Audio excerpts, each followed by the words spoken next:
But before all of that, 7 years ago, there was a horrendous fire at Grenfell Tower. I was doing an early breakfast show at a different radio station, so I was actually in my car on the A40 driving past the tower as it was aflame. I've never seen anything like it, and not in an urban setting. I've seen it in, you know, where it happens in war zones and things like that, but not in West London. It was absolutely gobsmacking. I could not believe my eyes as we drove past it. And then I got to work, and of course I was talking then to people who were there at the fire, people who had escaped, people who had gone back in, all of those things. It was a horrendous story. And when it happened, we were told that it was because of the cladding, and we were told that it would change. Grenfell Tower's still standing, by the way, after all the absolute BS about, you know, removing it and putting something else in its place. And there are those who came from Grenfell Tower who are still not in proper accommodation, even though they were guaranteed they would be. All of these things, lie. But we were assured that the 4,000 other buildings with the same sort of cladding would be fixed, that this could not happen again. Well, it's happened again. A fire broke out yesterday morning at a block of flats in East London, and it took 8 hours to bring the fire under control. 2 people were hospitalised as a result, and 80 were evacuated. My understanding is as well that some of the fire doors were padlocked shut. So it's happened again. Why and how is this allowed to happen? The Grenfell Tower report, by the way, after 7 years, is coming out, I think, next week. But still, it's passing the buck. All these builders, all these councils, all the government itself, passing the buck as to whose responsibility it is. Meanwhile, people are living in dangerous properties.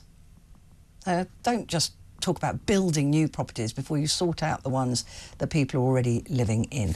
Well, to discuss this further is Rita Saha, who is the co-founder of the UK Cladding Action Group. Ritu, good to speak to you. Thank you for having me. It absolutely beggars belief that we're having this conversation, and again, and this was a lucky one, although people have lost their homes, they've lost their belongings, but nobody lost their life. And that is a blessing, but still it should not have happened. Why is it taking so long to do something we were assured would happen straight away? Well, that's absolutely the critical question, isn't it? I mean, in the first instance, it has to be understood that the people in this particular building have lost their homes. It is a human tragedy above anything else. And, you know, since the Grenfell tragedy happened and 72 people lost their lives, we have been repeatedly warning both the then government and opposition that fire will not wait. So why are politicians? The basic reason it has happened is because our politicians are continuing to put money over human being safety. I mean, the critical role of any government is to protect its citizens, but the building safety crisis and the cladding crisis is showing that politicians are failing to do that, and they are failing the people living in these buildings. Now, we're not talking about a small number of buildings, are we? It's 4,600 buildings were identified. Some of those, my understanding is, are hotels.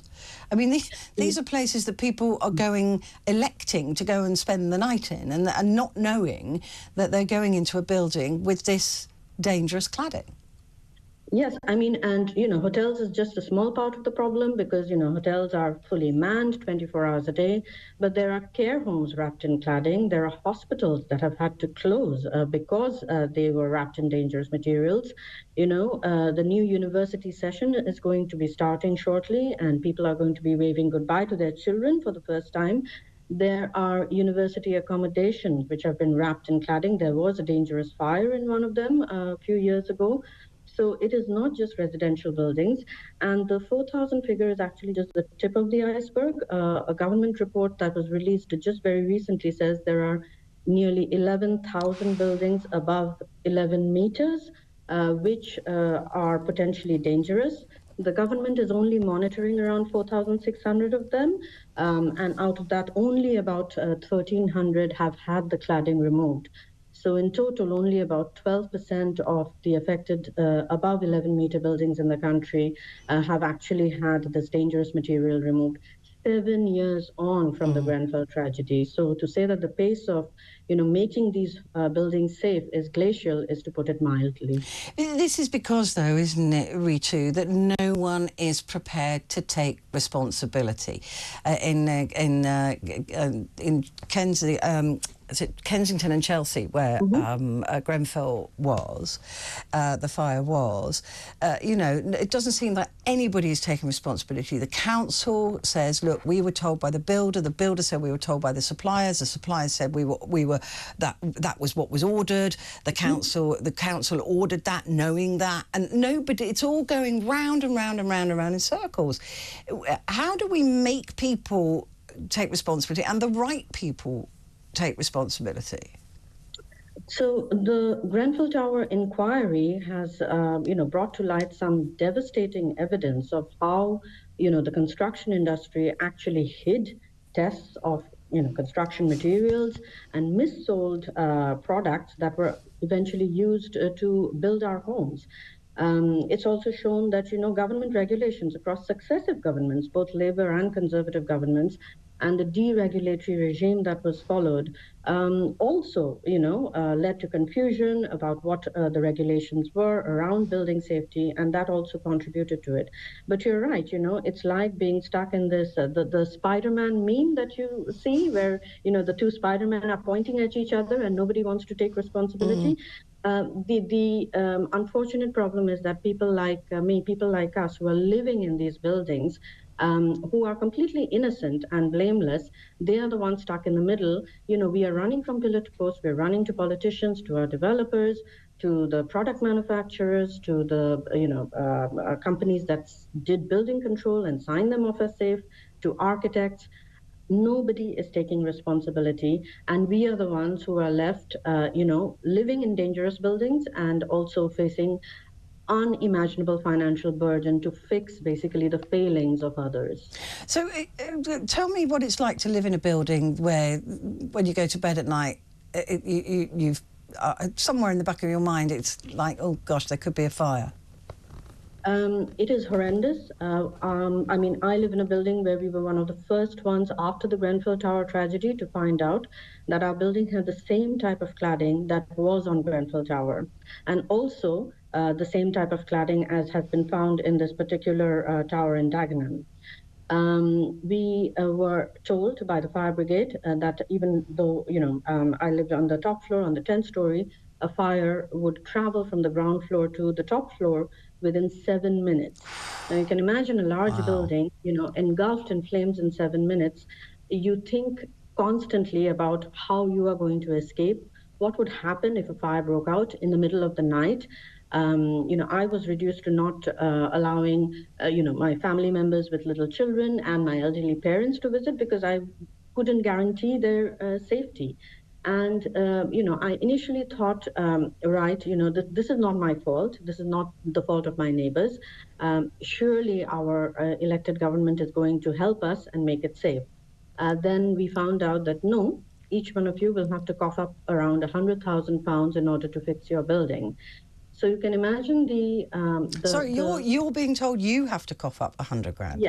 Yes. This was basically because we found out in the end of 2017 that our building was unsafe as Grenfell. Where 72 people lost their lives basically, 5 months before we found out. And then we were told that you bear the responsibility of paying, sums of money which none of us had to fix your building. If you don't, you will be thrown out of your homes, basically, because the fire brigade will condemn your building and you will not be able to live. So you cannot how is it your responsibility? I mean, this is what I don't understand. And I know there are a lot of people who have bought properties in buildings that have got a similar cladding, and they now can't sell. They're worthless. Absolutely. Nobody will buy them.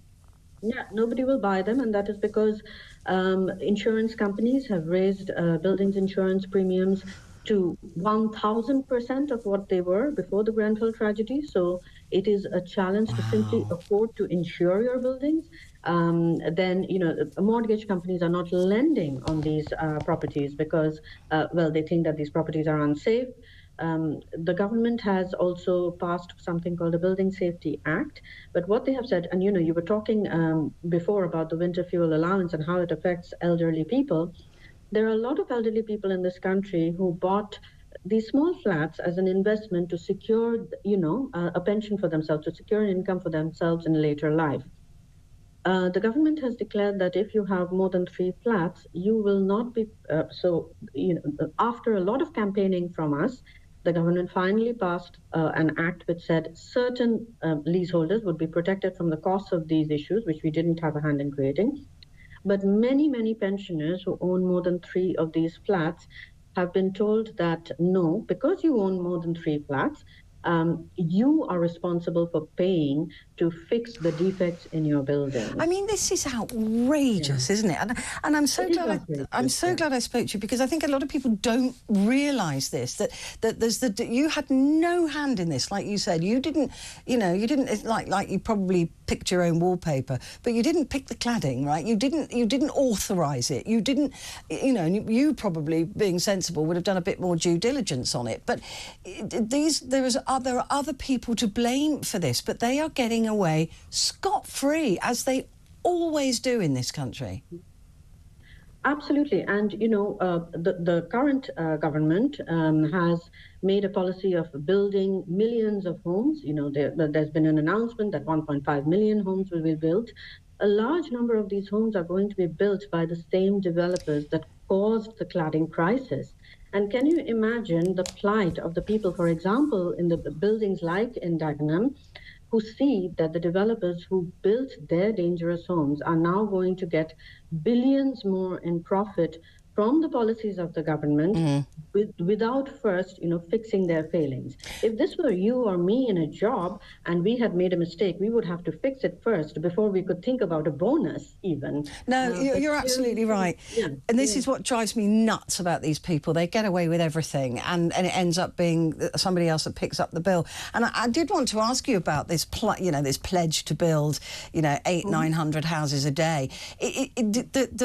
How, if they are going to be throwing up these houses, how safe will they be? I mean, these are all the considerations that if you do something in haste, then how do you guarantee it? Absolutely. And, we've got just now a developer eyeing up a property right next to ours and saying they're going to build about, 500, 600 flats.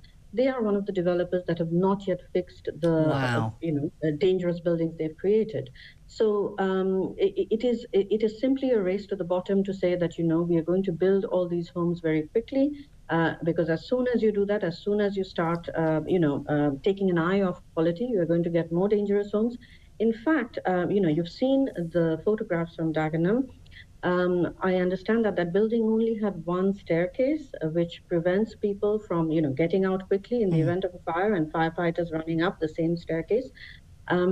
The government has still not mandated 2 staircases in tall buildings.